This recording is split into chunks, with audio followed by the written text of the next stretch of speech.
నమస్తే. నరాలు తెగే ఉత్కంఠ, ఎప్పుడేం జరుగుతుందో తెలియని టెన్షన్, క్షణక్షణానికి మారే గెలుపోటములు, ఇవన్నీ ఛాంపియన్స్ ట్రోఫీలో మనం చూడబోయే అద్భుతాలు. చిన్న జట్లతో ఏకపక్ష మ్యాచ్లుండవు, బోర్ కొట్టించే మ్యాచ్లుండవు. బరిలో ఉన్నవన్నీ బలమైన ప్రమాదకర జట్లే. టోర్నీ సుదీర్ఘంగా సాగి విసుగు పుట్టించదు. 19 రోజుల్లో 15 మ్యాచ్లతో కథ సమాప్తం. ప్రతి మ్యాచ్ ఫలితము కీలకమే, ప్రతి పోరు ప్రసవత్తరమే. అభిమానులు మినీ ప్రపంచ కప్గా పిలుచుకునే ఛాంపియన్స్ ట్రోఫీ కాసేపట్లో ప్రారంభం కానుంది. 8 ఏళ్ల విరామం తర్వాత ఈ మెగా టోర్నీ క్రికెట్ అభిమానులను అలరించడానికి సిద్ధమైంది. ఇక ఛాంపియన్స్ ట్రోఫీలో తొలి మ్యాచ్లో పాకిస్తాన్, న్యూజిలాండ్ జట్లు కాసేపట్లో తలపడనున్నాయి. ఆస్ట్రేలియా, ఇంగ్లాండ్, దక్షిణాఫ్రికా, ఆఫ్ఘనిస్తాన్ టోర్నీలో తలపడుతున్న మిగతా జట్లు వెస్టిండీస్, శ్రీలంక టోర్నీకి అర్హత సాధించలేకపోయాయి. ఎప్పుడో 1996లో వన్డే ప్రపంచ కప్నకు భారత్, శ్రీలంకలతో కలిసి ఉమ్మడిగా ఆతిథ్యం ఇచ్చింది పాకిస్తాన్. ఆ తర్వాత ఆ దేశంలో ఏఐసిసి టోర్నీ జరగలేదు. ఈ నేపథ్యంలో ఛాంపియన్స్ ట్రోఫీ నిర్వహణను ఎంతో ప్రతిష్టాత్మకంగా తీసుకున్న పాక్ ప్రదర్శన పరంగా కూడా తన ప్రత్యేకతను చాటాలనుకుంటోంది. సొంత గడ్డపై భారీ అంచనాల మధ్య బరిలోకి దిగుతున్న ఆ జట్టు టోర్నీలో శుభారంభం చేయాలని ఆశిస్తోంది. అయితే తొలి మ్యాచ్లో న్యూజిలాండ్ రూపంలో ఆ జట్టుకు కఠిన సవాలే ఎదురవుతోంది. ఛాంపియన్స్ ట్రోఫీకి సన్నాహకంగా జరిగిన ముక్కోణపు సిరీస్లో కివీస్ పాక్లను లీగ్ దశలోనే కాక ఫైనల్లోనూ ఓడించింది. కివీస్ ఇటీవల నిలకడగా రాణిస్తోంది. బ్యాటింగ్లో Williamson, Conway, Mitchell, Latham, Phillips, బౌలింగ్లో హెన్రీ, డఫీ, శాంటన్, ఓర్కూర్, బ్రాస్వెల్లతో ఓ జట్టు బలంగా కనిపిస్తోంది. ఫిలిప్స్ బంతితో బ్రాస్వెల్, శాంటన్ బ్యాట్తోనూ సత్తా చాటగలరు.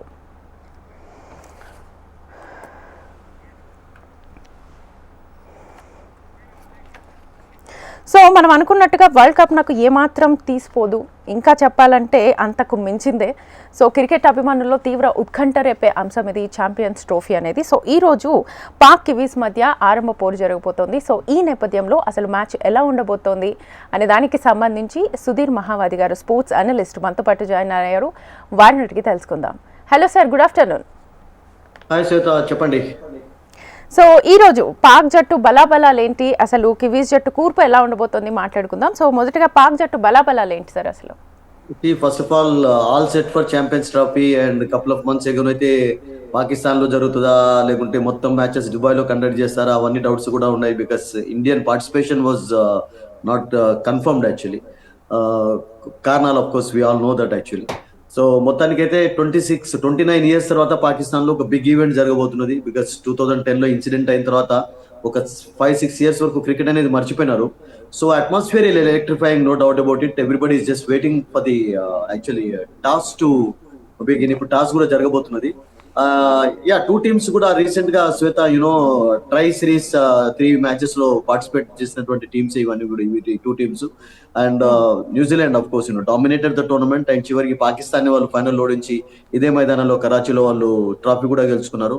అండ్ అది కాకుండా 2023 నుంచి ఇప్పటి వరకు లాస్ట్ 1.5 years లో ఈ పర్టికులర్ గ్రౌండ్ లో 7 times 2 teams ఆడినటువంటి ఎగ్జాంపుల్స్ కూడా ఉన్నాయి. So that means the conditions are not new to both of the teams. ముఖ్యంగా పాకిస్తాన్ కి అయితే కాదు, న్యూజిలాండ్ వాళ్ళకి అసలుకే కాదు. ఎందుకంటే న్యూజిలాండ్ మాక్సిమం క్రికెటర్స్ కూడా పాకిస్తాన్ లీగ్ లో ఈ మధ్యలో ఎక్కువగా ఆడడం చూస్తున్నాం. సో ఈ పర్టికులర్ గ్రౌండ్ అనేది నేను అనుకుంటాను రన్ స్కోరింగ్ గ్రౌండ్ గా చెప్తున్నాం. సో పాకిస్తాన్ ఇప్పుడే, అంటే లేటెస్ట్ న్యూస్ ఏంటంటే they have decided to bowl first, toss గెలిచి రిజ్వాన్. ఎందుకంటే రీసెంట్ గా ఒక మ్యాచ్ లో మనం చూసాం 350 సౌత్ ఆఫ్రికా చేసినప్పుడు శ్వేత దాన్ని చేజ్ కూడా చేసి వాళ్ళు విక్టరీ సాధించారు. అండ్ రిజ్వాన్ స్కోర్డ్ సెంచరీ, తర్వాత అద్భుతమైనటువంటి బ్యాటింగ్ కనబర్చాడు, తర్వాత సల్మాన్ ఆగా.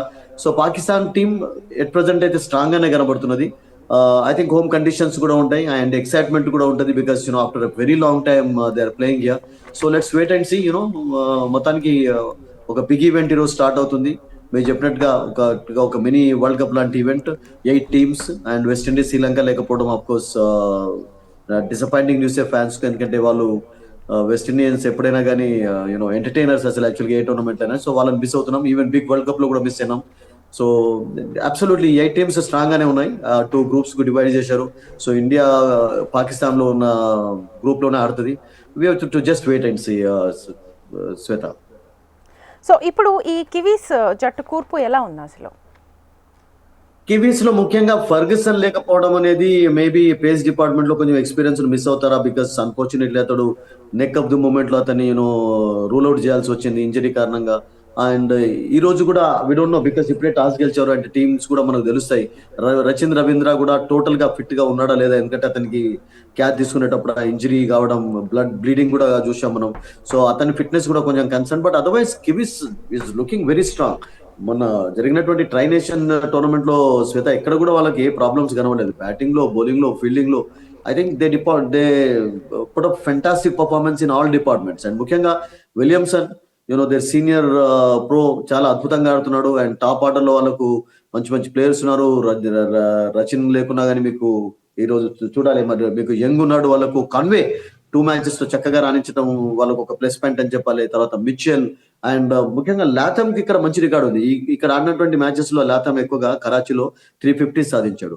అండ్ ఫిలిప్స్ ఒక సెంచరీ చేయడం చూసాం ఫస్ట్ మ్యాచ్ లో against south Africa. So I think they goat very good batting lineup. And bowling లో మీకు బ్రేస్వెల్ చాలా అద్భుతమైనటువంటి స్పెల్స్ వేస్తున్నాడు. తర్వాత Santner captain himself is a very good bowler. So వాళ్ళకు ఒరార్కే అని చెప్పి ఒక న్యూ ఫాస్ట్ బౌలర్ ఉన్నాడు. అతను రియల్ గా చెప్పాలంటే హస్ బీన్ వెరీ ఇంప్రెసివ్. ఇండియాలో జరిగిన సిరీస్ లో కూడా ఇండియా 3-0 ఓడిపోవడానికి న్యూజిలాండ్ చేతిలో he was one of the reasons actually. He can get bounce on any wicket. తర్వాత మంచి పేస్ ఉంది అతనిలో, అద్భుతమైనటువంటి స్పెల్స్ వేస్తున్నాడు. సో వాళ్ళకు బౌలింగ్ డిపార్ట్మెంట్ లో కూడా ఎటువంటి ప్రాబ్లమ్స్ లేవు. అండ్ ముఖ్యంగా ఈ 2 spinners are going to be very key, because Bracewell economy కూడా చాలా అద్భుతంగా ఉంది.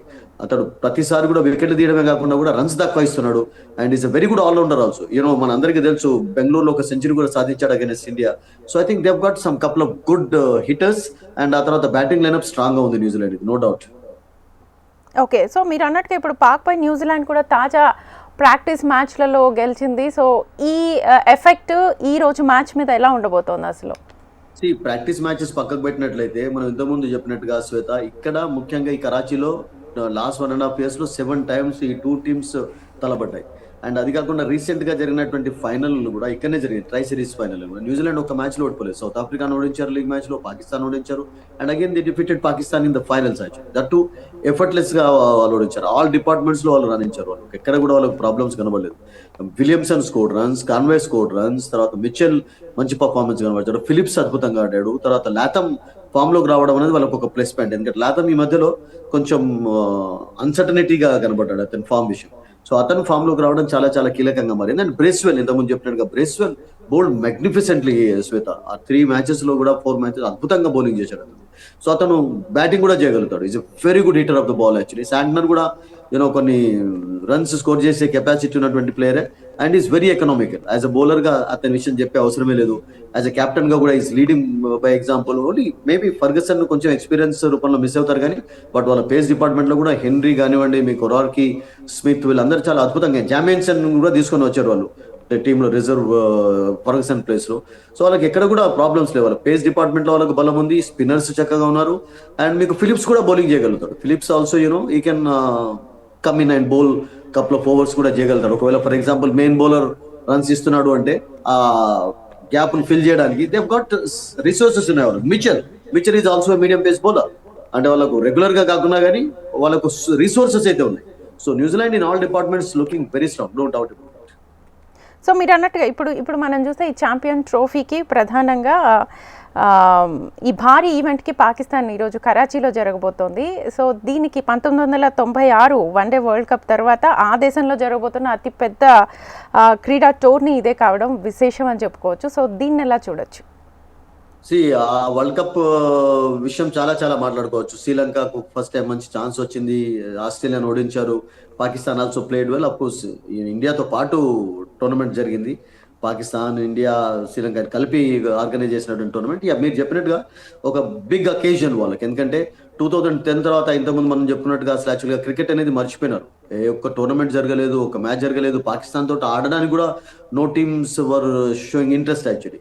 బట్ ఇప్పుడు ఛాంపియన్స్ ట్రాఫీ విషయంలో మాత్రం నేను అనుకుంటాను మంచి జాగ్రత్తలు వాళ్ళు తీసుకున్నారు. ఎందుకంటే ఒక బిగ్ ట్రాఫీ జరిగే ముందు అంటే ఒక క్రికెట్ బోర్డ్సే కాకుండా గవర్నమెంట్ రోల్ కూడా చాలా కీలకంగా ఉంటుంది. సో పాకిస్తాన్ లో అఫ్ కోర్స్ అన్సర్టనిటీ అనేది ప్రతిసారి ఉంటుంది. బట్ లాస్ట్ 4-5 months లో కంట్రీ నుంచి రిప్రజెంటేటివ్స్ రావడం, వాళ్ళ అంబాసిడర్స్ అన్ని వాళ్ళు చెక్ చేసిన తర్వాతనే గ్రీన్ సిగ్నల్ ఇచ్చిన తర్వాత, ఎందుకంటే ఇంగ్లాండ్ అండ్ ఆస్ట్రేలియా లాంటి కంట్రీస్ కూడా మనకు తెలుసు శ్వేత, వాళ్ళు ఒప్పుకోరు అసలు యాక్చువల్గా.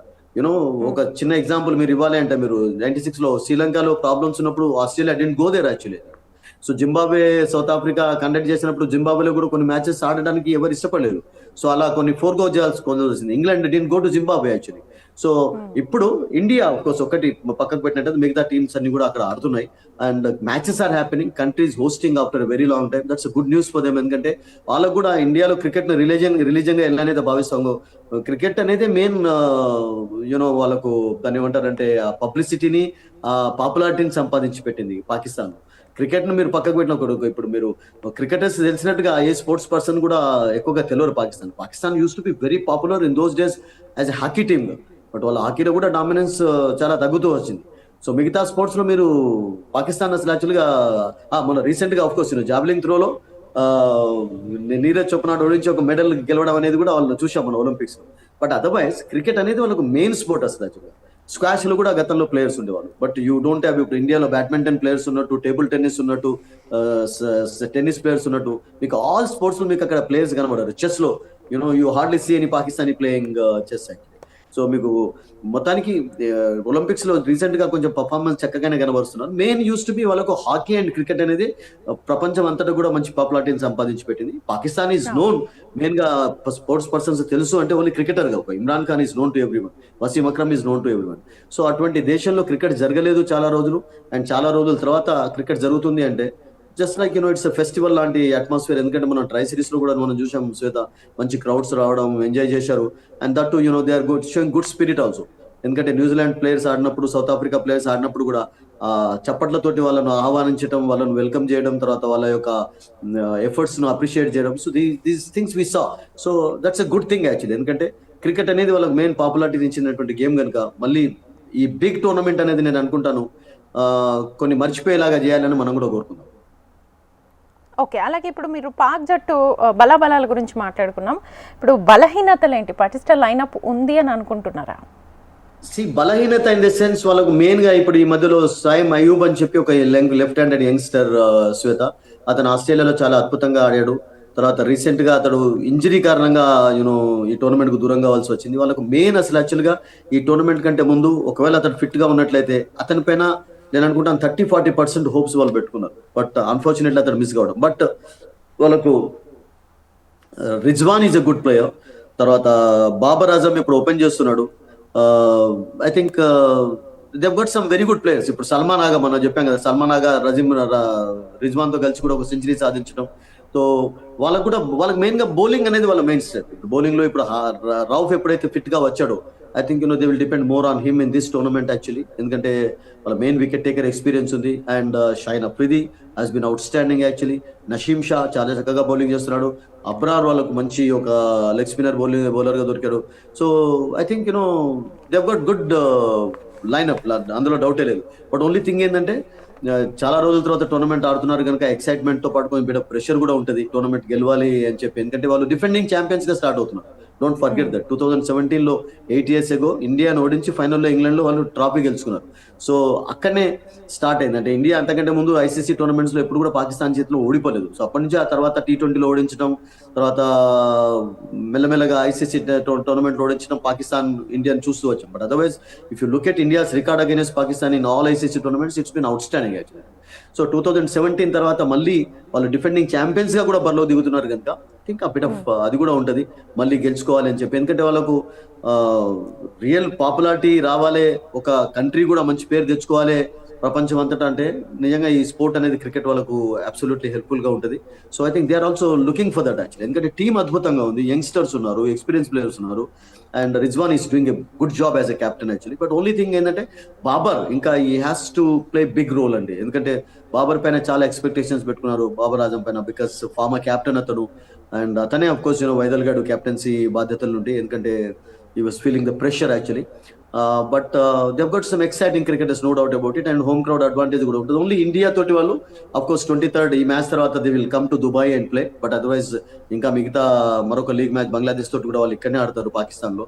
అండ్ ఆ తర్వాత ఒకవేళ ఫర్ ఎగ్జాంపుల్ ఇండియా తోటి ఆడటం లేదు సెమీఫైనల్లో అంటే I think that will happen in Pakistan. And ఆ తర్వాత ఫైనల్ నేను అనుకుంటాను వెయిట్ చేయాల్సింది, బికాస్ ఇండియా మ్యాచెస్ అన్ని కూడా దుబాయ్లో ఆడుతుంది కనుక, బట్ పాకిస్తాన్కు హోమ్ అడ్వాంటేజ్ అనేది కూడా బెట్ ఆఫ్ హెల్ప్ఫుల్ గా కావచ్చు శ్వేత.